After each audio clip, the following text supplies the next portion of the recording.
Très heureuse de vous retrouver ce dernier jour de la semaine pour vous présenter la revue des titres des journaux parus ce jour au Bénin. Bonjour à tous et bienvenue.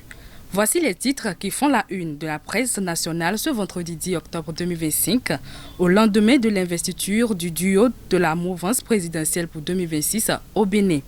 Nous commençons avec le quotidien Défi Information qui consacre sa manchette au lancement des hostilités électorales quand il titre « Au lendemain de l'investiture du duo de la mouvance présidentielle pour 2026 au Bénin, Théophile Sergio Yoni sonne la grande mobilisation des jeunes et femmes d'Azoré Aliho autour de Wada Italata.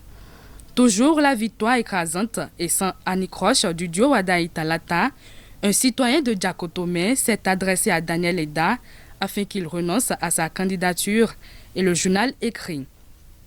Lettre ouverte d'un citoyen de Diakotomé à Daniel Eda, nous ne voulons plus de division ni d'autres candidatures parallèles dans le mono-Koufo. Le journal s'interroge à présent sur un autre acteur de la scène politique dans sa parution du jour. Il titre « Présidentielle de 2026 au Bénin, Paul Nkwe, le seul candidat qui connaît son résultat avant l'élection ». En marge de la politique, la question du financement et du cadre de vie est aussi au centre des préoccupations. Le Béninois libéré s'intéresse à l'image internationale du pays et titre en manchette « Cadre de vie ». Le Bénin trace la voie de la modernité lors du FIC 2025. Décryptage info met en lumière les investissements de la Banque régionale avec financement des projets de développement. La BOAD engage 148,15 milliards de francs CFA pour 8 opérations. Un coup de projecteur est ensuite donné sur les activités parlementaires du côté du journal Le Pays émergent.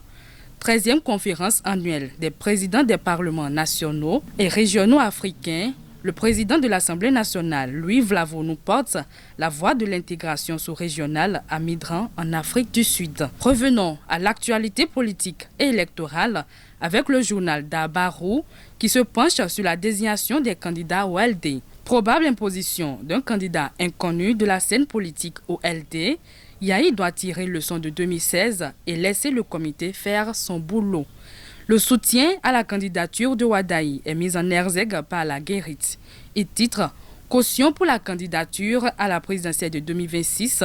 La jeunesse béninoise paie 25 millions pour Wadaï. Pour terminer cette revue, l'opinion aujourd'hui fait état de tensions au sein de la mouvance présidentielle lors de la phase de dépôt des dossiers. Et titre « Dépôt des dossiers communaux et législatifs, cacophonie dans plusieurs régions au sein du BR ». Voici pour vous l'essentiel des titres parus ce jour. Merci de nous avoir suivis et surtout n'oubliez pas de vous abonner à notre chaîne de télévision Défi Télévision. Merci de nous avoir suivis et très bon week-end à tous.